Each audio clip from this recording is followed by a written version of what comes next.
Madame, Monsieur, bonsoir et bienvenue. Les dessous du dîner entre les présidents Ouattara et Macron à l'Élysée donc constitueront la première partie de cette émission avec l'appel à l'union de l'opposition. Laurent Gbagbo répondra-t-il à Afin Guessan? Seconde partie, nous parlerons toujours du conflit au Rwanda. Cette fois-ci, c'est l'interpellation du Burundi. Est-ce que le conflit sera généralisé? En tout cas, nous en parlerons tout à l'heure. Et pour terminer, ça sera avec Tion, j'espère avoir bien prononcé Tion Myang, entrepreneur social, fermier, auteur, réalisateur. Merci encore une fois de nous suivre en ce premier lundi de février. Le Grand Talk démarre tout de suite.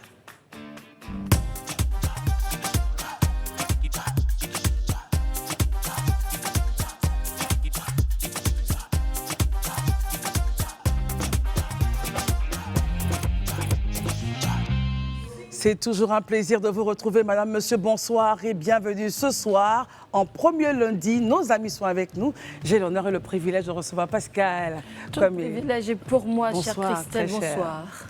Élisée Boloube, bonsoir, merci d'être là.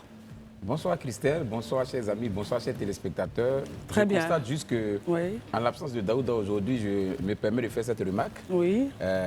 Tout porte à croire que nous sommes dans une phase de transition et de changement total. C'est-à-dire? En ce sens qu'une fervente supportrice de l'Africa, qui est Christelle, Melège, aujourd'hui en jaune et noir, ça veut dire que rien n'est immuable, tout peut changer.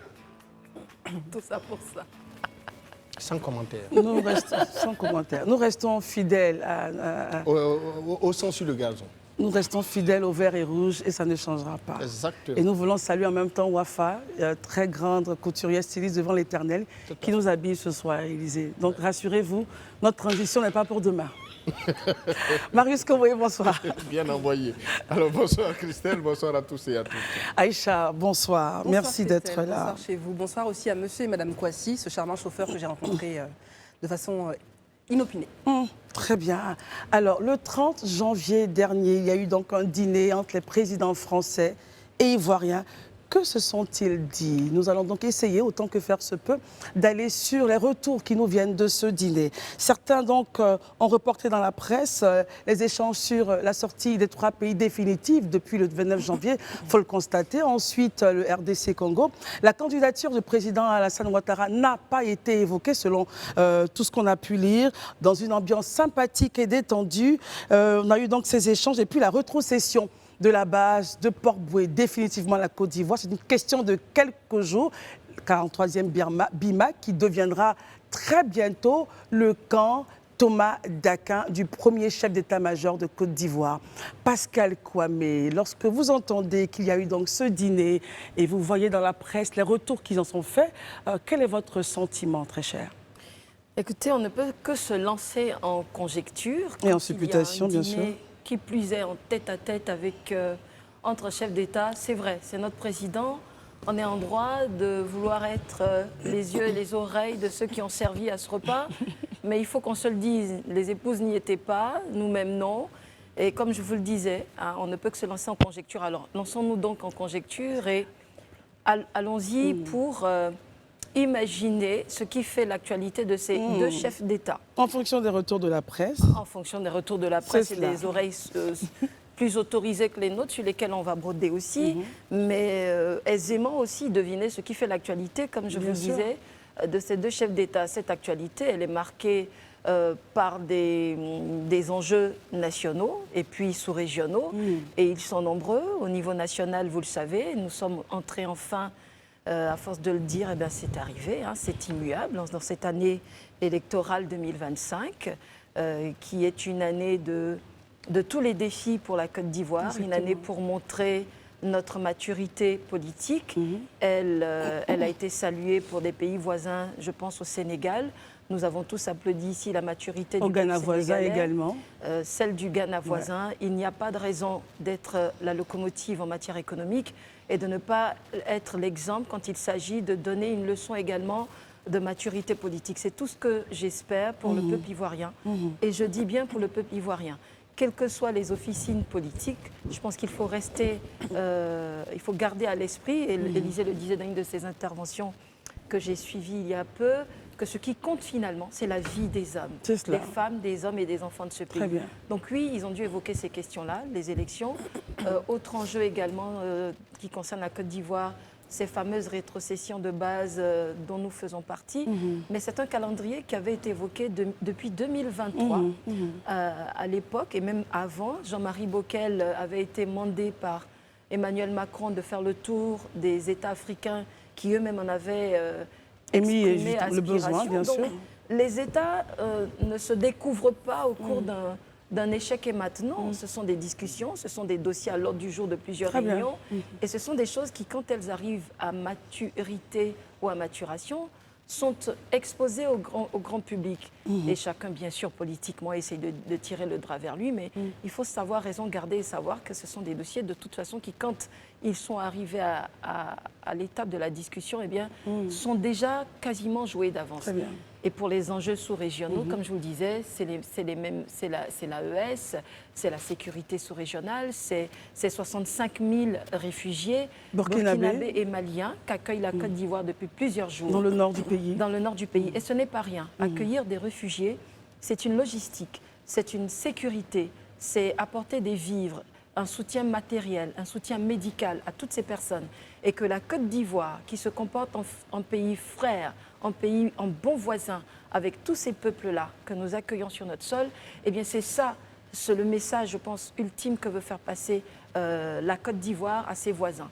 Nonobstant la sortie ou non de la CEDEAO, nos frontières sont communes et souvent nos destins, du moins à ces frontières-là, et de nos peuples, et de nos échanges commerciaux sont également communs. Très bien, Pascal. Après ce point, Élisée, quel est votre postulat justement vis-à-vis de cette rencontre et ce qu'on pourra en tirer?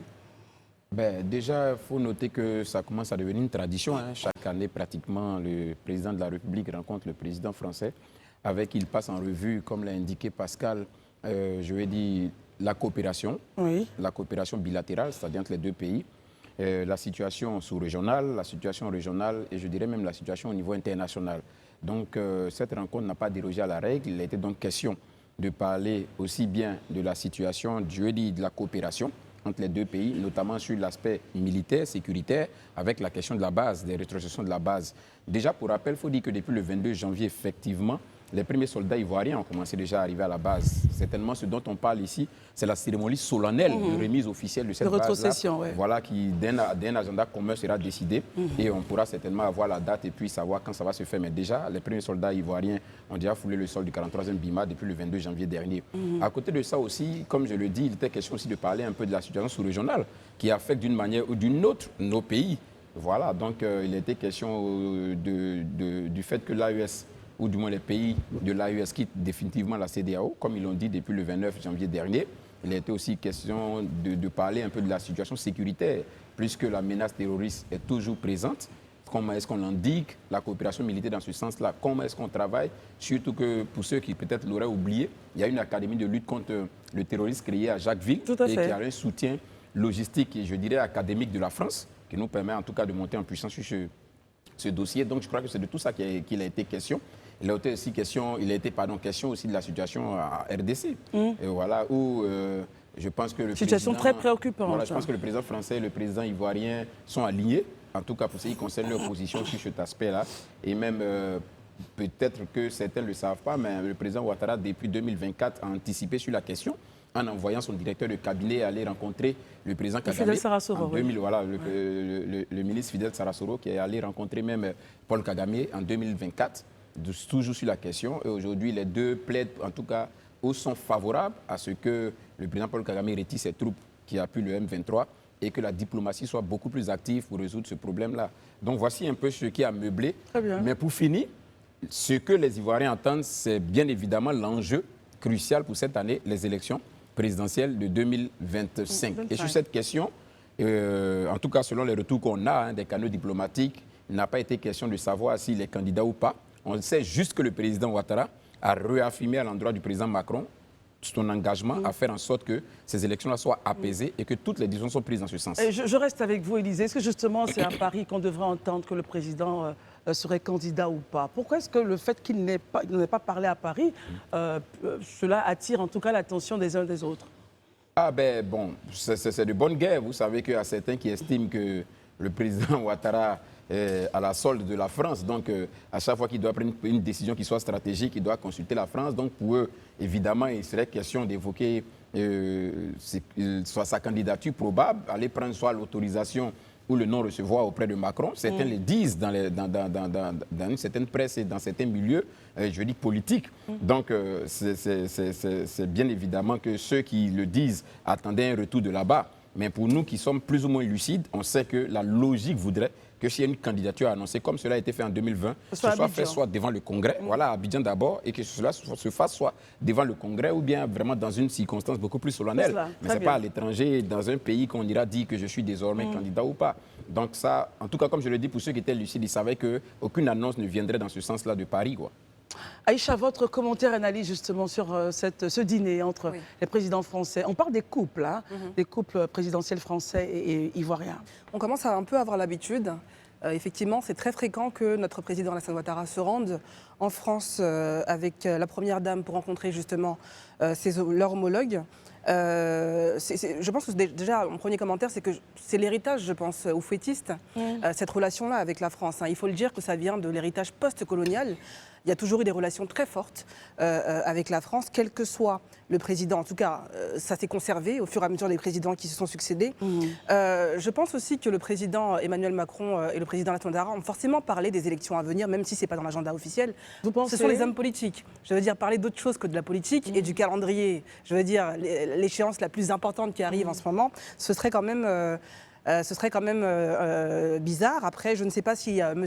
Macron a eu la primauté avant nous, Ivoiriens, de savoir si le président va être candidat ou pas. Voilà. Merci beaucoup Aïcha. Marius Komoué, quel commentaire et analyse justement de ce qui en ressort de ce dîner-là? Allez-y. Ben, tout a été dit. J'ai écouté avec beaucoup d'intérêt Pascal, qui véritablement a mis le pied dans le plat. Aïcha également, sans oublier que Élysée a évoqué donc du réchauffement de l'axe Abidjan-Paris. On connaît les relations que unissent le président Ouattara et le président Réchauffement, les relations n'ont jamais été froides? Ah non, du tout. C'est des relations qui ont toujours été au beau fixe, qui ont toujours été, j'allais dire, entre deux chefs d'État qui s'apprécient mutuellement et qui travaillent la main dans la main. Aïcha le disait, la Côte d'Ivoire reste l'un des derniers précarés de la France, depuis justement ces soubresauts que nous constatons en Afrique subsaharienne, avec la volonté des États à passer à une autre relation avec l'Occident.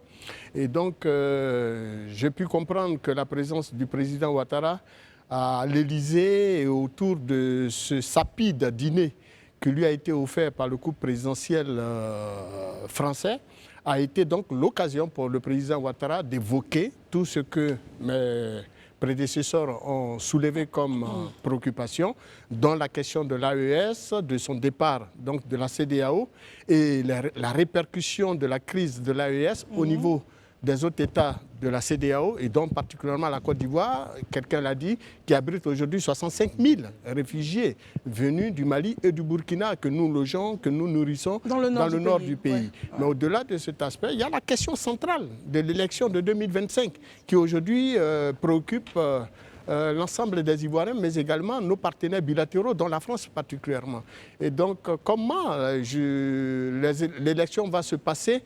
Et certainement, le président Ouattara a eu l'opportunité de rassurer le président Emmanuel Macron de sa volonté de faire en sorte à ce que justement l'élection soit très apaisée.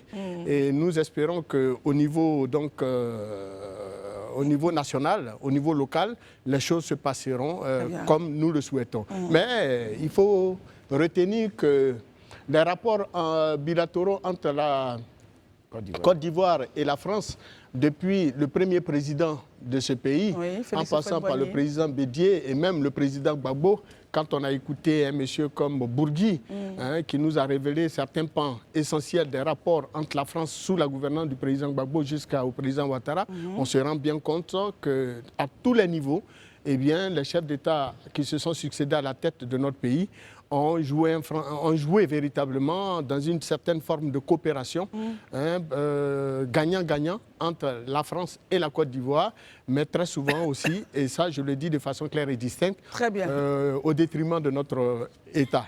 à l'exclusion de ce que nous constatons ces derniers temps. Très bien, on passe à un autre sujet, messieurs. Merci beaucoup de vos différentes réactions sur ce premier sujet. Allons regarder l'appel du président Afin N'Guessan. C'était lors de la présentation des vœux des militants de son parti. Il a lancé un appel au président du PPAC, lui rappelant justement sa responsabilité historique, son ancienneté dans la gestion donc de l'opposition, qu'il serait donc la figure la plus habilitée, et je retranscris, pour conduire l'opposition ivoirienne, en lui demandant de créer donc le rassemblement, ce rassemblement-là qu'il a appelé le rapide. Alors Pascal Kwame, vous avez vu l'appel lancé par le président Pascal Afin N'Guessan, mais avant justement de vous écouter, regardons cet élément pour mieux décrypter. Regardez. À la suite de l'appel de Benoît, le président Laurent Gbagbo doit maintenant œuvrer au rassemblement de toute l'opposition autour de l'essentiel. Créer les conditions d'élection inclusives, libres, transparentes et pacifiques, afin de rendre possible l'alternance politique en octobre 2025. Très bien. Alors, Pascal Kwame, quel est votre point de vue justement sur cet appel à Laurent Gbagbo, à l'effet qu'il puisse rassembler l'opposition, qu'il a une responsabilité historique? C'est remettre la balle dans le camp de Laurent Gbagbo, justement. Et ça, je sais que les observateurs avertis n'ont pas été surpris, mais moi un petit peu, parce que dernièrement, les relations entre Pascal Afin N'Guessan et Laurent Gbagbo, ces deux messieurs de la politique ivoirienne, n'étaient pas au beau fixe. Et donc, c'est une bonne chose. S'il faut... Mais après l'appel de Benoît, on a vu un peu que voilà, les deux parties s'étaient un peu rapprochées. Oui, oui, bien sûr. Et c'est pour ça que je dis que cet appel, c'est une bonne chose. C'est une bonne chose parce que, de toute façon, pour les élections à venir, l'enjeu, ce sera l'union de l'opposition. Une union, en tout cas, au moins pour le premier tour, quitte à après, et ça, c'est à elle d'en décider, cette opposition, de comment on distribuera les cartes selon les pourcentages des uns et des autres ou les discussions préliminaires. Aujourd'hui, l'opposition en Côte d'Ivoire peut se targuer d'avoir plusieurs têtes. Au niveau du PDCI, on a une tête à trouver, même si pour certains c'est déjà fait. Pascal Afin N'Guessan et sa formation, le FPI, le PPAC, c'est Laurent Gbagbo. Alors, comment cette opposition-là arrive à se fédérer face à un adversaire qui, lui, je pense, sait déjà qui il va envoyer à ces élections. Donc, c'est un vrai challenge, c'est un vrai défi qu'il va falloir relever, parce que ce n'est pas la première fois que l'opposition se réunit, se met d'accord. On parle d'appel Pardon ? On parle d'appel. Quand on parle d'appel, il y a eu Simone Eivé qui a fait l'appel à Benoît, il y a eu Laurent Gbagbo lui-même. On s'en souvient, il y avait eu un appel quand il était encore en vie d'Henri Konan Bédié qui avait réussi, lui, à fédérer cette opposition-là. Je crois d'ailleurs que Pascal Afin N'Guessan, M. Pascal Afin N'Guessan en parle, de comment Gbagbo avait réussi, lui, en son temps, le président Bédié avait réussi en son temps à fédérer, malgré leurs divergences, l'opposition. Ouais. Donc je le redis, tout ça c'est en vue des élections d'octobre, et si l'opposition réussit ce pari-là, ce sera parce que certains égaux auront accepté de non pas de se taire, mais de se fondre le temps d'un bout de parcours. Et puis c'est ça la vraie discussion politique. C'est ça, je pense, c'est ça ce qui fait l'intérêt et la passion politique, c'est de pouvoir s'asseoir sur une même table et puis discuter enjeux, stratégie et distribution des rôles. C'est pas grave si on part ensemble et qu'à un moment donné, au regard des enjeux, on décide maintenant, parce qu'on a franchi une étape, eh bien, non pas de repartir en rang dispersé, mais de se mettre d'accord sur comment on avance. Donc, essayer d'accepter de faire un bout du chemin ensemble pour pouvoir après, redistribuer les cartes et puis affronter au fur et à mesure de ces étapes électorales qui arrivent un adversaire qui est redoutable, qui est le RHDP, il faut le dire. Élisée Boloubeu, votre regard justement sur cet appel-là, et pensez-vous que Laurent Gbagbo dira oui à cet appel-là? Et pourquoi maintenant? Excusez-moi, 3 questions en même temps pour vous. Non, ne vous en faites pas de toute façon. Mon intervention prenait en compte toutes ces questions et peut-être même certaines que vous n'avez pas posées. Ok, moi je note déjà qu'avec cet appel, on pourrait dire qu'aujourd'hui, de façon formelle, nous sommes autour de 3 appels de l'opposition. Le premier appel, celui de Mme Simone et Yves Gbagbo, qui a eu lieu à Beaunois. En 2024. Il y a eu l'appel de M. Laurent Gbagbo à Beaunois, dans le même Beaunois. Et cette fois-ci, il y a cet appel-là de Pascal Affi-N'Guessan. Mais je voudrais bien poser, j'étais bien curieux de voir quelle est la réponse que Pascal Affi-N'Guessan donne à l'appel et de Simone Gbagbo et de Laurent Gbagbo. Parce que c'est aussi important. C'est vrai que vous faites un appel, vous demandez aujourd'hui que Laurent Gbagbo prenne sa place en tant que leader historique de l'opposition pour rassembler l'opposition. Mais Laurent Gbagbo à Beaunois, il y a quelques mois en arrière, vous a tendu la main. Mais il n'a pas dit non, on se rappelle bien qu'il n'avait pas dit non. Non, je sais, il n'a pas dit non, mais il n'a pas encore dit oui. Vrai ou faux? Qu'ils observeront le contenu. Mais c'est ce que je suis en train de dire. Toujours est-il que le constat que moi je fais quelques mois après, c'est qu'il n'y a pas eu de déclaration formelle ni un communiqué qui nous dit que le FPI a répondu oui à l'appel de Laurent Gbagbo. Quoiqu'une délégation du PPACI se soit rendue auprès du FPI. C'est vrai qu'aujourd'hui, depuis quelques mois, on a constaté un certain rapprochement entre ces deux formations politiques-là au niveau de leur leader, bien évidemment. D'ailleurs, la dernière fois, Jean-Gervais Thiédé, dans l'une de ses interventions, disait que bientôt, ils vont se rencontrer. En tout cas, ils sont en train de travailler à créer une rencontre, en tout cas, entre les deux leaders, à la demande, bien évidemment, de M. Pascal Affi-N'Guessan. Donc aujourd'hui, on est en droit de se poser la question de savoir quelle réponse le FPI donne donc à cet appel de Beaunois avant de venir lancer un second appel, ou du moins un autre appel au président Laurent Gbagbo de venir réunir, je dirais, l'opposition politique. Mais à cette question même, je pense que Laurent Gbagbo a déjà répondu, le président Laurent Gbagbo a déjà répondu. Il a dit son rôle, ce n'est pas de réunir la gauche, son rôle, ce n'est pas de réunir l'opposition. Son rôle, c'est d'aller aux élections, de gagner les élections. Et ça pose des questions, parce que je me pose la question de savoir aujourd'hui, pendant que lui, il appelle Laurent Gbagbo à venir réunir la gauche, ou bien du moins l'opposition, pour pouvoir porter les revendications autres, mais le président Laurent Gbagbo a une préoccupation majeure pour laquelle il attend aussi du soutien, celle-là de son inscription sur la liste électorale. Qu'est-ce que les autres partis disent par rapport à ça? Est-ce que le soutien dont il a besoin, il le reçoit? Est-ce que le Rassemblement pour une alternance pacifique, inclusive et démocratique, donc le RAPID, que le président Pascal Affi-N'Guessan suggère donc que le président Gbagbo puisse porter, est-ce que ce RAPID-là ne pourrait pas porter peut-être cette doléance-là? Mais ce RAPID-là même, là, je dis que le président Pascal Affi-N'Guessan lui-même, diagnostiquant l'opposition, met déjà à mal même ce RAPID. Pourquoi? Mais je vous prends ces propos.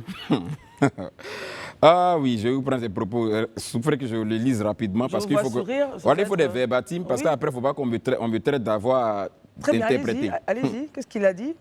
Il a dit « L'opposition ivoirienne ne se donne malheureusement pas les moyens de jouer le rôle que la nation attend d'elle. Les petits calculs personnels et égoïstes, les démarches solitaires fondées sur des ambitions sectaires. » Il a fustigé en fait ça. Voilà les propos il fait un diagnostic. C'est vrai qu'il appelle le RAPID, mais en même temps qu'il appelle le RAPID, il fait cet appel-là sur la base d'un constat. C'est qu'aujourd'hui même, pour lui, l'opposition, en réalité, ce qui se cache derrière ses propos, c'est que l'opposition, au regard de la trajectoire empruntée aujourd'hui, c'est pas une trajectoire qui est de nature à rassurer quant à ce que cette alternance qu'il appelle de ses voeux soit une réalité. Donc ça veut dire même déjà, d'un premier temps, il y a un véritable problème. Un problème de cohésion, un problème, je vais dire, d'être sur la même longueur d'onde au niveau des différents partis, parce que les préoccupations sont diverses et divergentes. Pour le président Laurent Gbagbo, aujourd'hui, sa préoccupation majeure, son inscription sur la liste électorale. Pour le FPI, il faut que le président Laurent Gbagbo vienne et qu'il encadre et qu'il réunisse l'opposition pour avancer. Pour certains, au niveau des partis politiques, il faut qu'on fasse la révision et la réforme de la CEI. Bon, vous voyez que les préoccupations divergent. À quel moment on se réunit autour d'une préoccupation centrale et que nous portons et qui nous amène à aller véritablement discuter avec le pouvoir? Donc ça aussi, c'est des réponses qui, je pense, sont attendues. Aïcha, est-ce que vous pensez que le président Gbagbo dira oui à ce rassemblement qu'on appelle le RAPID?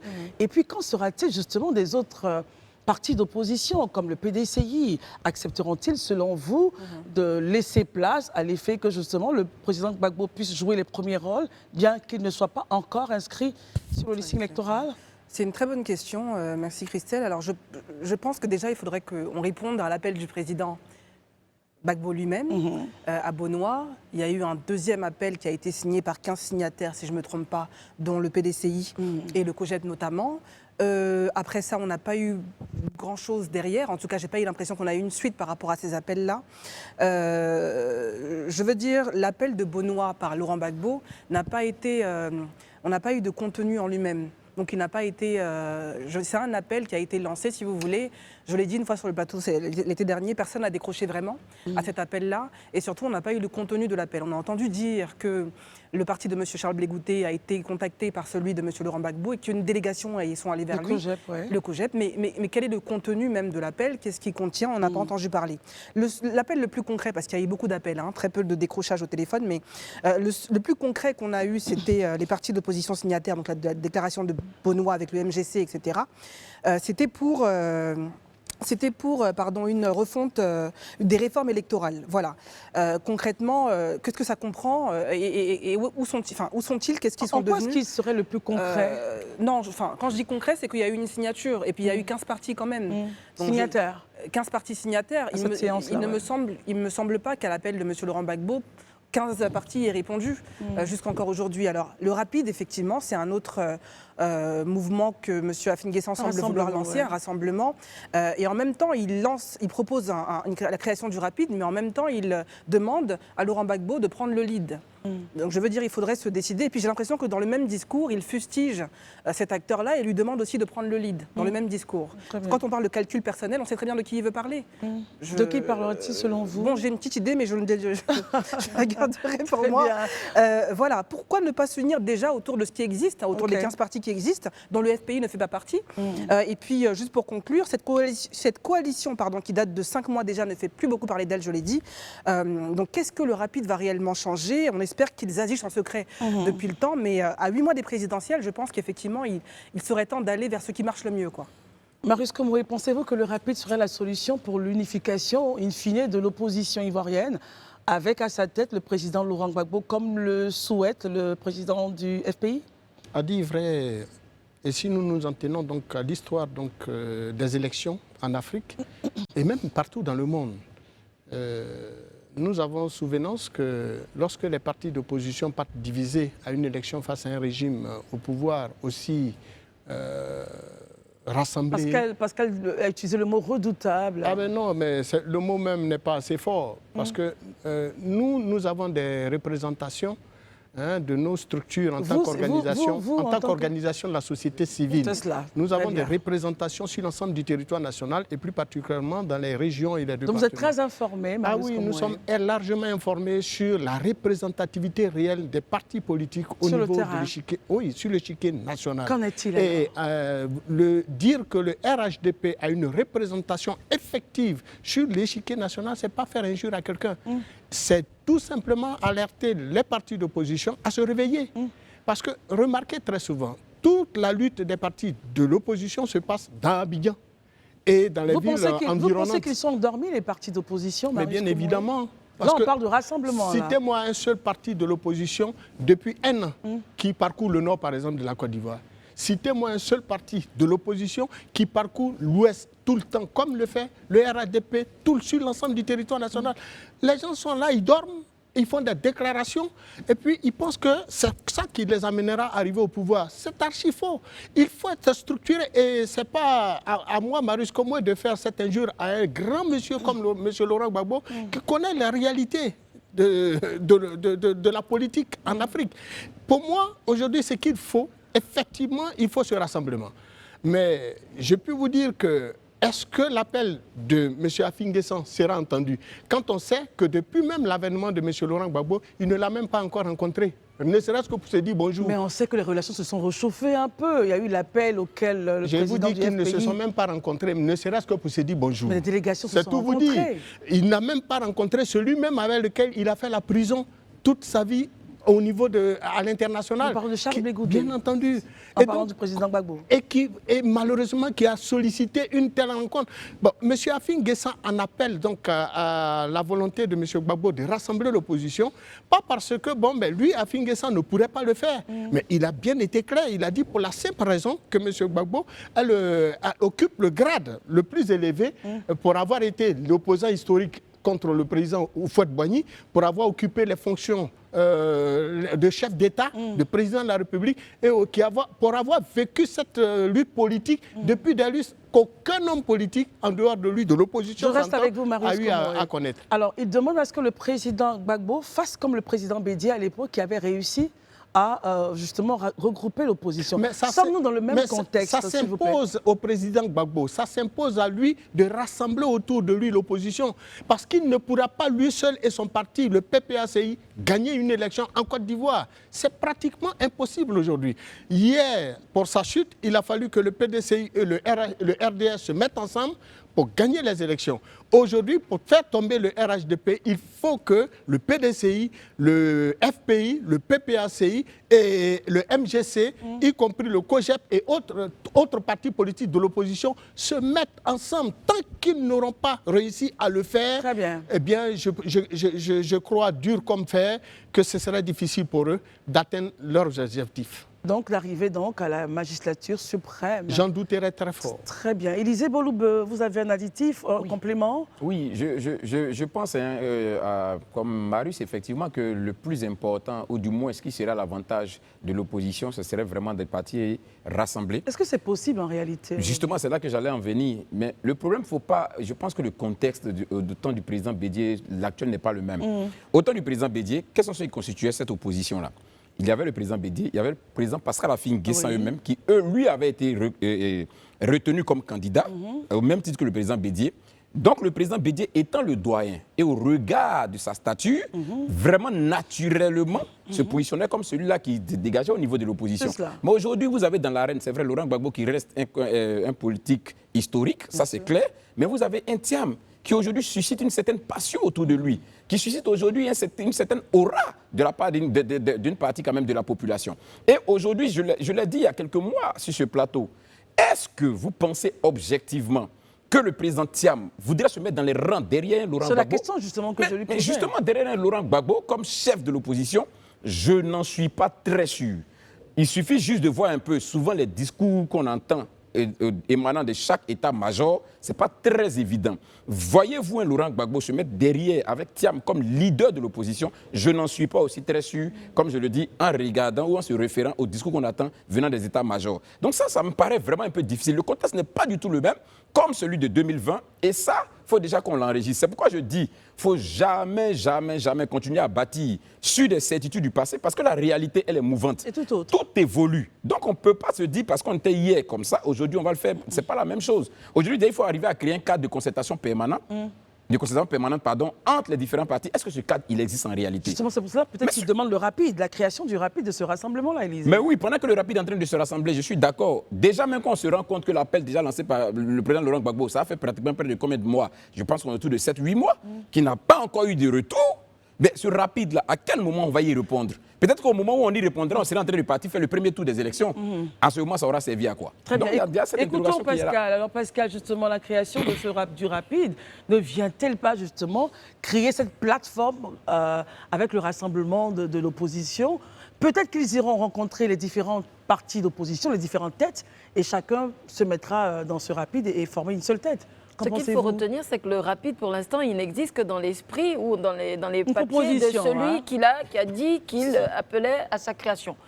Donc, pour l'instant, le rapide, c'est je propose quelque chose, je lui donne un nom, je dis que ça s'appelle rapide. Il n'y a personne encore, à ma connaissance, qui l'a intégré, ce rapide-là. Donc, je me demande même si, enfin, peut-être que juridiquement, il n'a pas besoin d'exister, mais enfin, en termes de contenance, on va attendre de voir ce qu'il contient ou qui s'y joint pour commencer à dire des choses sur au moins, il y a le FPI qui est comme parti au niveau du rapide.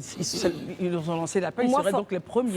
Formellement, c'est vrai qu'on peut interpeller un politique pour lui demander d'intégrer quelque chose, mais ce qui m'ennuie, c'est cette propension d'une certaine partie de notre classe politique à régler ses affaires par communiqué de presse ou par sortie sur leurs différentes plateformes interposées. Pourquoi on ne prend pas le temps d'avoir des discussions de parti à parti, de tête de parti à tête de parti, de mettre des choses au point, de les cristalliser dans des documents sérieux et puis de venir, vous voyez, à 2, à 3, vos officines, vos lieutenants, tout ce que vous voulez, et par une conférence de presse qui, elle, cette fois-ci, a du contenu, dire, voilà, nous avons mené des discussions en interne, des discussions je ne dirais pas dans le secret, mais de façon discrète, nous sommes arrivés à des points d'accord. Et ces points d'accord-là ont donné naissance à telle coalition. Donc de communiquer en communiquer, vous, ça vous gêne un peu?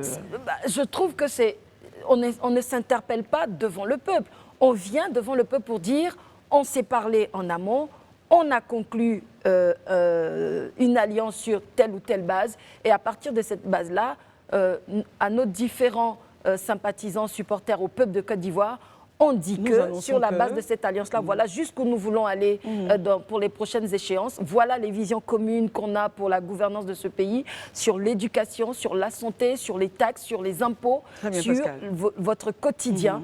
Et nous vous demandons de nous accompagner dans les échéances électorales jusqu'à ce que nous puissions mettre en œuvre cette vision.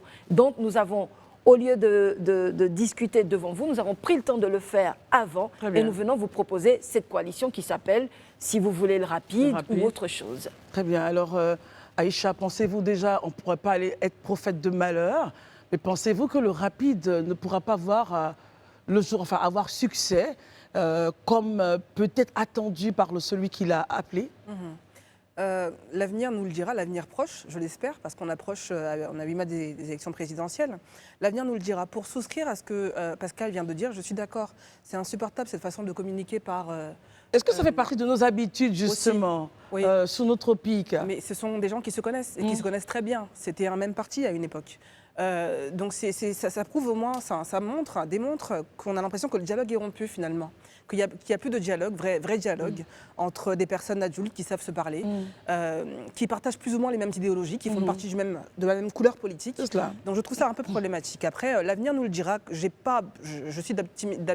suis de nature optimiste en général, mais c'est le énième appel. Je veux dire, pourquoi est-ce qu'on décrocherait cette fois-ci? Et puis en plus, il l'a dit lui-même, M. Laurent Gbagbo est le plus gradé, etc. Donc s'il commence lui-même à mettre des grades, je ne vois pas pourquoi c'est une vérité en même temps, très cher. Oui, mais je veux dire, dans ce cas-là, pourquoi est-ce qu'on laisserait l'appel du plus haut gradé pour prendre celui qui est moins gradé? C'est un appel à mettre celui qui, justement, est plus haut gradé, à prendre... Une petite question. On espère rapidement... les grades dans la politique. Permettons qu'on écoute Marius et on termine. Pour dire vrai, il faut aujourd'hui une déréliction totale de ces calculs d'intérêt personnel. Il faut que les partis comprennent aujourd'hui une chose, surtout les partis de l'opposition.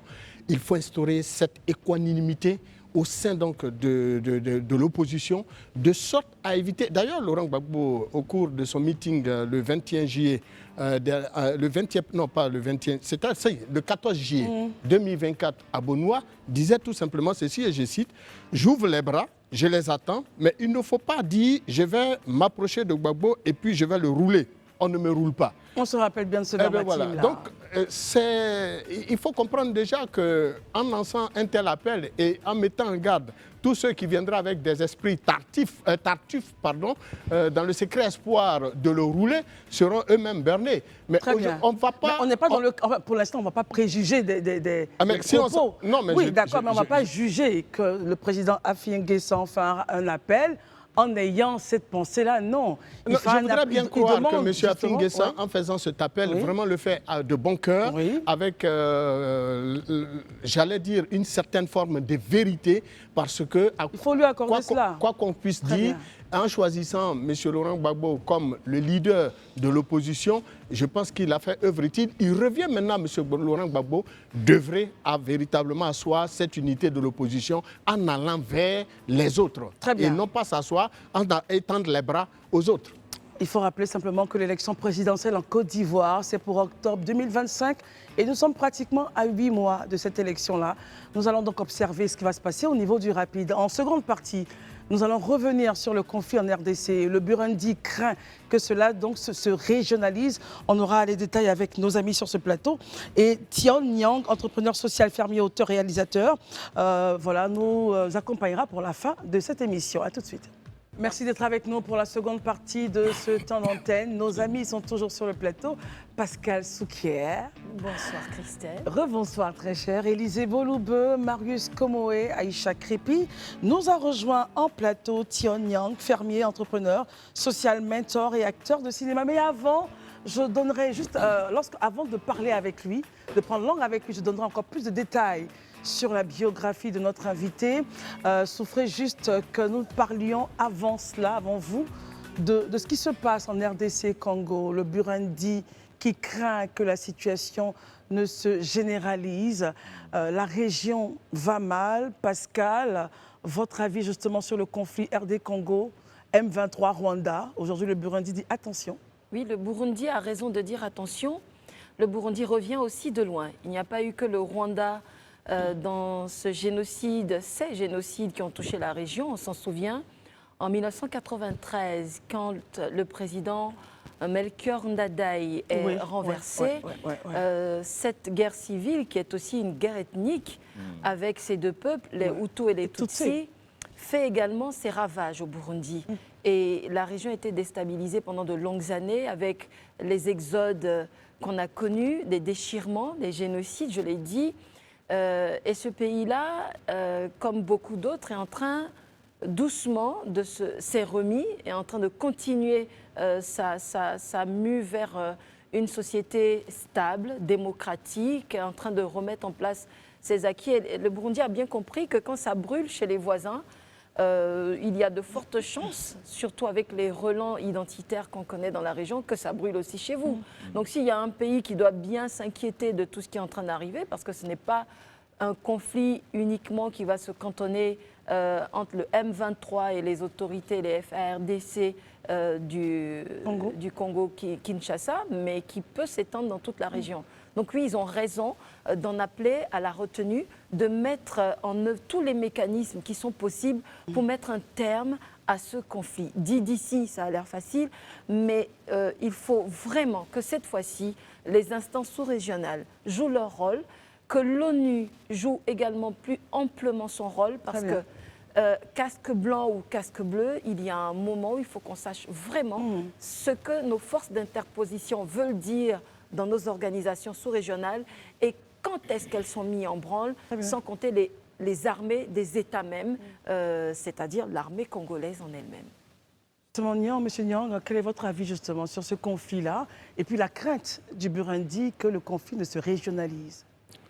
Ce crainte, c'est ce même problème qu'on a depuis des années. L'Afrique, on doit trouver des moyens de travailler ensemble et de trouver des moyens de se mettre sur la table, de discuter de nos problèmes, de nos divergences, sans prendre les armes. Parce qu'on a vu ce que la guerre a fait au Rwanda, au Burundi depuis des années. Et aujourd'hui, avec le Congo, ce qui se passe, il faudra que tout de suite les institutions internationales, mais surtout l'Union africaine et toutes les parties acceptent de se mettre sur la table, de pouvoir ramener la paix, parce que c'est dans la paix qu'on pourra construire partout dans ce continent. Et ça, c'est pas seulement au Rwanda, parce que moi, j'étais au Rwanda, j'étais au Congo, et de voir tout ce travail qui était en train d'être fait aujourd'hui, de se remettre dans cette position, c'est extrêmement difficile de voir de loin de ce qui se passe. Élisée Boloube, que fait l'ONU, l'Union africaine, l'organisation sous-régionale, mais enfin, où sont les Africains dans ce conflit pour que ce conflit-là puisse s'arrêter? Je parle des instances africaines de décision. Christelle, laissez-moi vous dire que bien malin qui pourra répondre à votre question. Nous tous, on les cherche, ces organisations sous-régionales et régionales qui doivent agir pour apporter la solution au Burundi. Mais je dis l'inquiétude, ou du moins les propos du général Ndayishimiye Evariste, le président du Burundi, sont justifiés. Parce que déjà, vous savez que le nord Kivu, où se trouve Goma, étant déjà pris par le M23 est en train de progresser vers le sud Kivu, qui lui fait frontière avec le Burundi. Tout à fait. Et aussi, depuis quelques mois, octobre 2023, il y a près de 10 000 soldats burundais qui sont dans l'est de la RDC, aux côtés des forces congolaises. Vous savez déjà que l'Afrique du Sud a exprimé son mécontentement à la suite de la paix de certains soldats qui étaient allés pour la mission de stabilisation en RDC. Donc quand il parle de l'embrasement de la région, il dit vrai.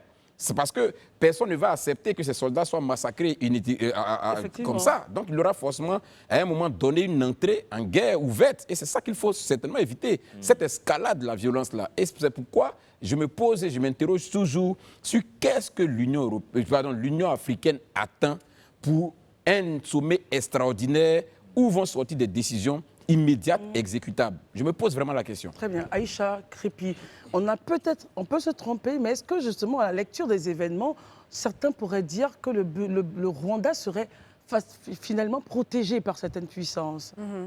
Oh, je pense que c'est un secret de polichinelle, hein. Je pense que c'est le cas. C'est pour ça que ce président, Paul Kagame, peut prendre devant le monde entier sa caméra et dire qu'il n'a rien à voir avec ça, dire que les dirigeants d'à côté, je pense qu'il parle de Tshisekedi, sont des idiots, il l'a dit. C'est documenté. Tout à fait, dans une interview. Ouais, dans une interview récemment. Je pense qu'il faut forcément des soutiens pour avoir le courage de dire ça après tout ce qui s'est passé. J'aimerais dire aussi que c'est quand même grave de passer du statut de victime au statut de bourreau. Le Rwanda était victime d'un génocide qui a fait 800 000 morts. Le Kivu, qui est occupé depuis de trop nombreuses années maintenant, et on chiffre, en tout cas une ONG américaine qui s'appelle International Rescue Committee, chiffre à 5,4 millions de morts les combats au Kivu sur la période 1998 à 2007. Donc je veux dire, c'est désolant qu'un pays qui était victime de ça, aujourd'hui reproduise la même chose. Le Rwanda, qui ne possède aucune mine de coltan ou de tantal, est devenu en quelques années le premier et troisième exportateur respectivement de ces choses-là. Donc, qui dit import, ce que je finirai là-dessus... Coltan qu'il prendrait donc du côté chez le voisin. Ils n'en ont pas en tout cas. Qui dit export, dit forcément import. Donc je pense aussi qu'on doit peut-être boycotter les imports de leur côté pour qu'une sanction puisse économique, puisque l'enjeu est là, économique. Au niveau de l'Union européenne, c'est ça selon vous? Oui, tous ceux qui achètent en tout cas, parce qu'ils sont exportateurs, parce qu'il y a des imports à côté. Très bien. Voilà.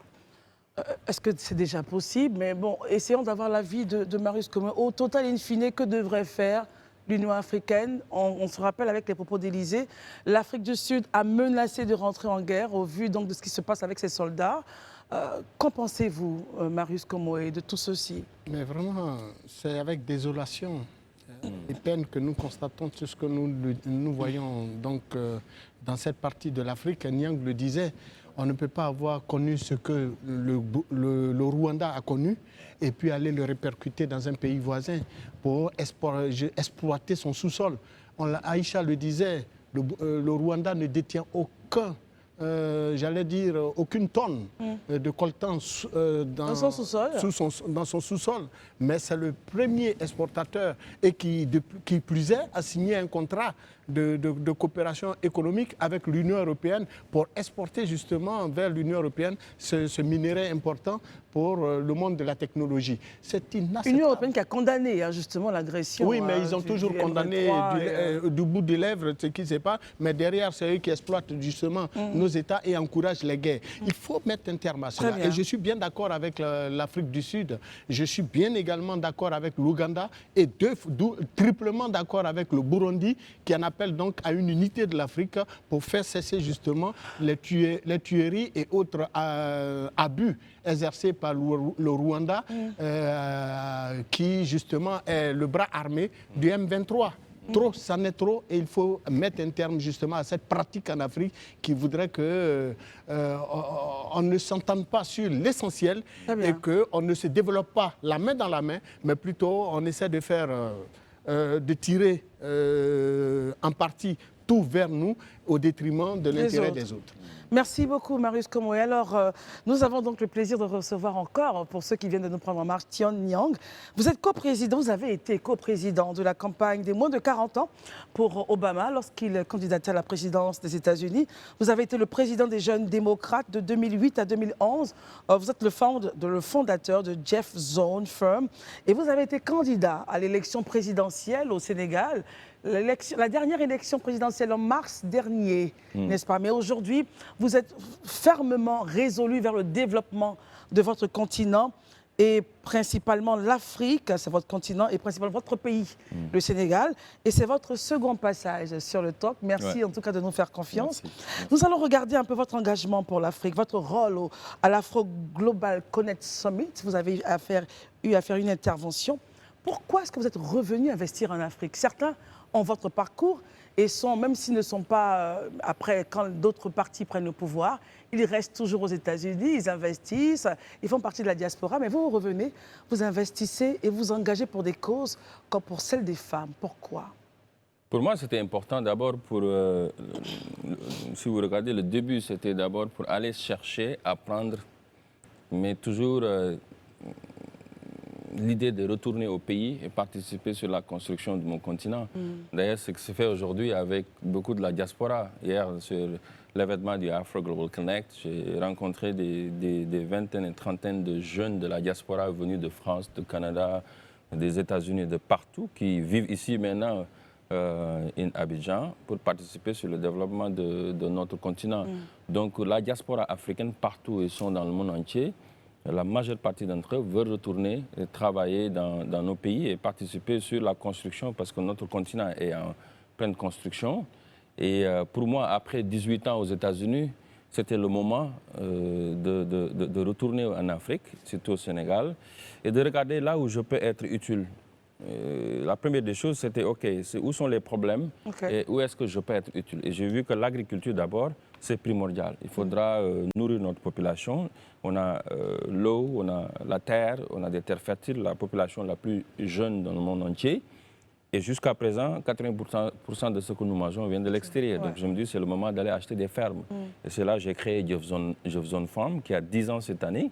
Plus de 10 000 jeunes ont été formés, 49 nationalités, même Côte d'Ivoire. Les jeunes sont venus de partout dans le monde. Et au début, beaucoup ne comprenaient pas pourquoi de Washington, tu retournes de la dans Maison des Blanche, fermes, voilà, au village Afrique, pratiquement. Au Sénégal, exactement. Mais l'idée, c'était comment on peut créer ce rêve, this idea that l'agriculture n'est pas juste un travail de pauvre. On peut être riche dans l'agriculture, mais aussi participer sur l'autosuffisance alimentaire de notre pays, de notre continent. Pour moi, c'est un combat générationnel. On doit être autonome, surtout dans la création d'emplois, mais aussi rendre nos villages attractifs pour que les jeunes puissent retourner à la terre. Et depuis 10 ans, on est en train de faire ça. Au-delà de ça, avec Afro Global Connect, j'ai voyagé le monde et j'ai rencontré la diaspora à partir du Brésil. Quand j'ai quitté les États-Unis, j'ai fait Brésil, Colombie, Venezuela. La diaspora africaine? Ouais, partout. Au Brésil, j'ai appris là-bas qu'on était 52 millions d'Afro-Colombiens qui veulent connecter avec l'Afrique, plus que même les Afro-Américains. Je me suis dit, ben, écoute, ça c'est de l'or pour l'Afrique. Comment on va utiliser cette diaspora pour nous aider à créer ces ponts? La même chose pour Colombie, 12 millions d'Afro-Colombiens qui veulent connecter avec l'Afrique. Il n'y a pas de pont, il n'y a pas de vol direct avec l'Afrique, il n'y a rien. Et puis eux tous veulent venir en Afrique. Donc j'ai créé Afro Global Connect et pour pouvoir connecter cette diaspora et être utile au développement de notre continent. Pascal, question? Oui, je vous remercie, je vous félicite aussi. Merci.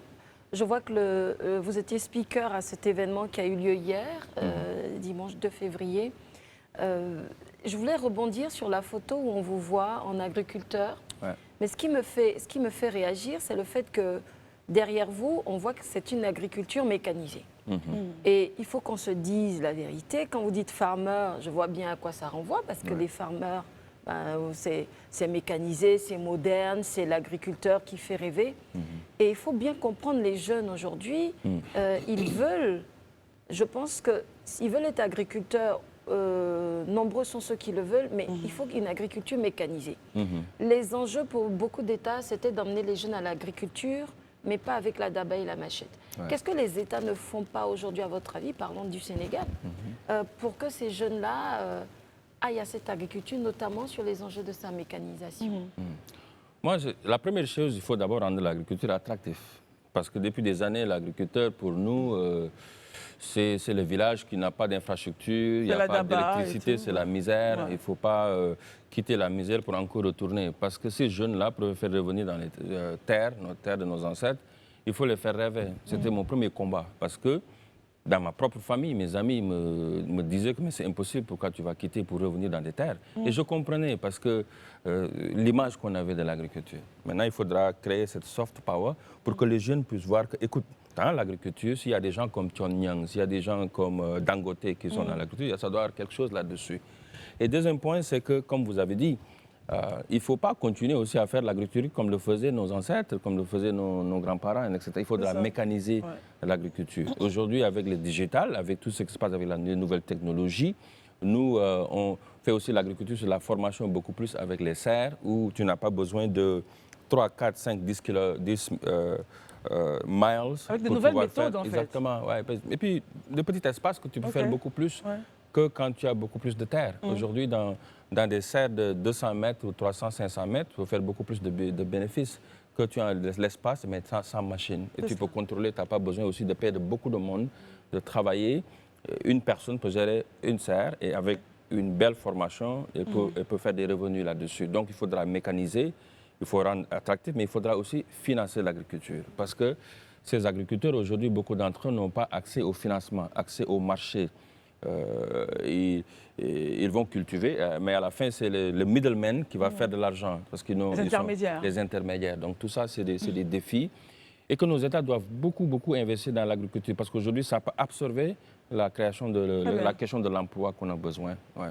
Élisée, question ou commentaire? Oui, non, c'est juste une question. Okay. Je voulais demander à notre invité, c'est vrai, très souvent on regarde la coopération nord-sud, mais je pense que l'une des choses qui peut nous permettre d'avancer, c'est la coopération sud-sud. Je prends un exemple, quand vous regardez le Sénégal et la Côte d'Ivoire, aujourd'hui particulièrement en termes, je veux dire, de prise d'initiative, d'entrepreneuriat, quelle lecture vous faites aujourd'hui quand vous regardez un pays comme la Côte d'Ivoire et quand vous regardez un pays comme le Sénégal? C'est quoi aujourd'hui votre diagnostic et qu'est-ce qu'il faut pour qu'on puisse redynamiser davantage Écoute, pour moi, pour développer nos pays, je le dis partout, il faudra créer des champions. L'État ne peut pas, dans aucun pays du monde entier, l'État ne peut pas créer des emplois. Ce n'est pas son rôle. Il ne faut pas se faire croire que c'est l'État qui va créer des emplois. Mais l'État, son rôle, c'est créer plein de conditions. C'est ça. Et ce qui nous manque, c'est créer des champions. Alors ici en Côte d'Ivoire, le président a pensé donc à lever donc, voilà, cette notion-là de champions nationaux. Est-ce que c'est dans le même axe, faire en sorte que certains Ivoiriens soient assez élevés financièrement? Il faut pas certains, il faut beaucoup d'Ivoiriens. Les États-Unis, ils ont montré, ils ont créé des champions. En tout cas, il faut des champions dans tous les domaines, les donner les moyens qu'il faut pour qu'ils puissent créer de l'emploi pour cette jeunesse-là. Mais si tu as une économie qui est Comment contrôlée... on arrive à donner de l'emploi ou donner des moyens à tout le monde, justement? Mais c'est simple. Les contrats qu'on donne aux Européens, les contrats qu'on donne aux étrangers, il faudra donner ça aux Ivoiriens, aux Sénégalais, aux Africains. Il faut faire confiance à nos entrepreneurs africains qu'ils peuvent aussi deliver ce que les autres sont en train de faire. Parce que un Mamadou, un Fatou, un Khadi qui fait des milliards aussi avec des contrats d'État, etc., l'argent va rester dans ce pays. Bien sûr. Mais si ça vient d'un Français ou d'un autre pays, l'argent va sortir. Et c'est ce qui se passe. Tous nos pays, l'économie est très fragile. On ne sait pas vraiment encore jusqu'à présent créer des champions qui peuvent drive l'économie de nos pays. Et jusqu'à ce qu'on fait ça, on ne peut pas contrôler nos économies. Donc l'idée pour vous, c'est de donner des marchés aux nationaux pour pouvoir faire en sorte qu'on ait des champions. Aïcha, question. Il nous reste pratiquement 7 minutes. D'accord. Déjà, bravo. Bonsoir. L'Afrique qui se prend en main, moi, j'aime beaucoup. Cet événement Afro Global Connect Summit, qu'est-ce qu'il vous a donné comme enseignement et surtout, quels sont les impacts concrets? C'était magnifique. Hier, on a reçu des jeunes qui sont venus des États-Unis, dans les autres pays, en France, un peu partout, qui sont venus. On était vraiment bien reçus par la Côte d'Ivoire, un pays incroyable et très, très doux, Abidjan. C'est vous qui le dites. Hein. Et c'était encore incroyable d'écouter le ministre Mamadou Touré et votre ministre Françoise, ministre de la Jeunesse, avec tout le travail qu'ils sont en train d'être fait ici. On était encore surpris parce que moi, il y a plus de 3 ans, je ne suis pas venu. Mais de voir le niveau d'avancée des travaux, de ce qui se passe dans ce pays, nous, ça... je me rappelle hier, une des amies qui est venue de New York, qui me dit, mais ici, c'est comme le Manhattan de West Africa. J'ai dit, mais oui, parce que ce qui se passe ici, vous êtes là, vous ne le voyez pas. Nous, on voyage, on voit la différence rapidement. Vraiment, il y a des avancées. Et les jeunes sont venus de partout pour s'inspirer des models of storytelling, de ce qu'ils peuvent faire, eux, à partir de leur propre projet, comme vous voyez. Donc, ça, c'était incroyable. Et même là où on l'a fait à Azalai Hotel, qui est un exemple de success story africain, d'accord, créé par un Malien qui est en train de travailler, bousculer l'excellence africaine dans l'hôtellerie, c'est extraordinaire. Et moi, c'est ça qui me parle. Comment est-ce qu'on va prendre les exemples africains comme ça et le montrer à la jeunesse, comme ça, ils voient que nous, on est capable de contrôler nos économies, on est capable d'aller travailler avec nos partenaires, mais l'économie africaine doit être contrôlée par les Africains pour donner de l'opportunité à la jeunesse africaine. Parce qu'aujourd'hui, des milliers de jeunes Africains sont en train de périr dans les océans et on peut leur donner des opportunités ici en Afrique. Voilà. Coopération Sud-Sud, donc. Marius, question ou commentaire? Oui, pas commentaire, mais plutôt une question. En tant que panafricaniste et proche des idées de Cheikh Anta Diop, que d'ailleurs j'ai lu avec beaucoup de plaisir, mais également de Kwame Nkrumah. Yes. Que pensez-vous d'un continent comme l'Afrique, qui a tout, mais qui manque aujourd'hui de tout? C'est écœurant, c'est écœurant, mais j'ai espoir. Je suis optimiste de ce qui se passe aussi en même temps, parce que je vois un new leadership of young Africans that's coming up, qui est en train de montrer aussi qu'on peut le faire. Et quand je vois par exemple ce qui se passe en Guinée, j'étais récemment en Guinée, j'ai vu avec le Simandou Project, qui était stagné depuis l'indépendance, et rien ne se passait. Des licences minières qu'on utilisait sur, in the world of the stock markets, et les populations restaient pauvres. Aujourd'hui, ce que le gouvernement a pu faire, mettre tous les acteurs sur la table et dire que tout le monde va travailler pour que ces mines-là, d'abord, va bénéficier la jeunesse, les Guinéens d'abord. 650 km de railroad, chemin de fer, qui va complètement transformer la Guinée, ça donne de l'espoir. Et des exemples comme ça se passe ici, en Côte d'Ivoire, ce qui se passe au Sénégal aussi aujourd'hui avec le président Diomaye et le Premier ministre Ousmane Sonko. Moi, ça me donne beaucoup d'espoir que cette jeunesse africaine, et ici en Côte d'Ivoire, qui est en train de redéfinir nos partenariats avec l'Ouest, et aussi amener les partenaires maintenant, pas seulement classiques, mais de partout, dans le win-win situation, gagnant-gagnant. J'ai espoir que ça. Et puis l'autre chose, c'est que cette diaspora qui revienne, qui amène aussi l'expertise de cette diaspora pour participer. Et là, je ferai plaidoyer aussi à nos gouvernants de leur donner de la place, parce que cette diaspora peut nous aider.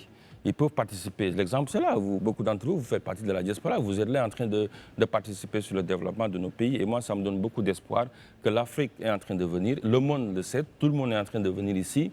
Nous sommes les seuls, en tant qu'Africains, qui ne comprennent pas que nous sommes le centre du monde entier aujourd'hui. Bah oui, ça c'est clair.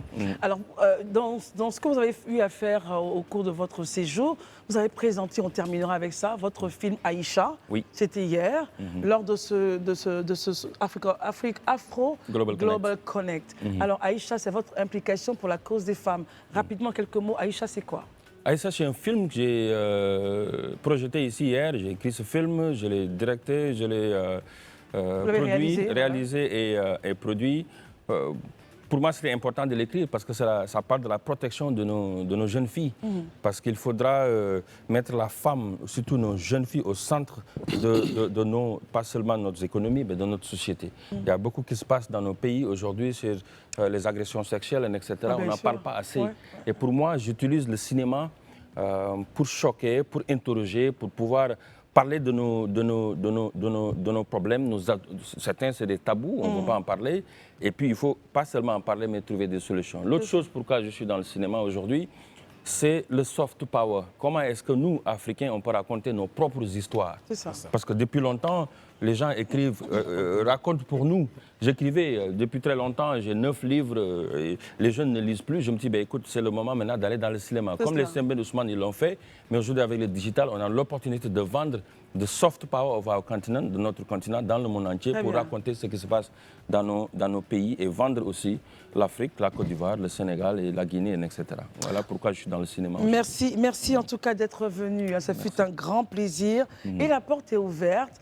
Vous partez dans quelques heures, mais quand vous revenez, n'hésitez pas. La question justement de soft power pour les femmes, pour les jeunes filles qui ont été victimes d'agressions sexuelles, très important, il faut qu'on en parle. En tout cas, merci pour tous vos efforts. Merci beaucoup. From the White House to the farm. To the farm au Sénégal. Voilà, de la Maison Blanche à la ferme, au village, au champ, comme on le dirait, sous nos tropiques. Merci pour tout ce que vous faites. Pascal Souquier, très cher, merci d'être venu. C'est moi qui vous remercie et merci à tous les téléspectateurs. Élisée Boloube, merci. Merci à tous. Marius Komoé, Aïcha Crépi. Merci à vous. On se retrouve donc demain. Les programmes continuent sur Live TV. Bonsoir. Exact.